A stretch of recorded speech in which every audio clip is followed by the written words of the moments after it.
آج کا لطیفہ۔ ایک آدمی کی 6 شادیاں ہوئی تھیں، لیکن ہر شادی کے بعد اس کی بیوی فوت ہو جاتی تھی، جس کے بعد کوئی بھی خاتون اس سے شادی کرنے کو تیار نہیں تھی۔ لیکن اسی گاؤں میں ایک خاتون ایسی بھی رہتی تھی جس نے 6 شادیاں کی تھی، مگر اس کا بھی کوئی خاوند زندہ نہیں رہتا تھا۔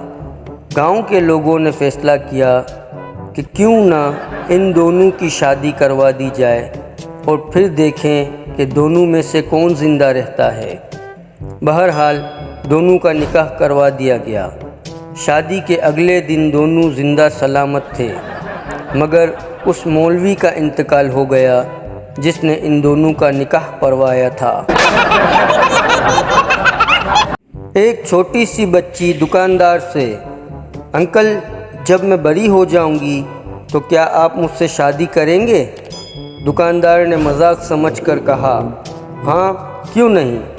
بچی بولی، تو آپ اپنی ہونے والی بیوی کو ایک چاکلیٹ فری نہیں دیں گے؟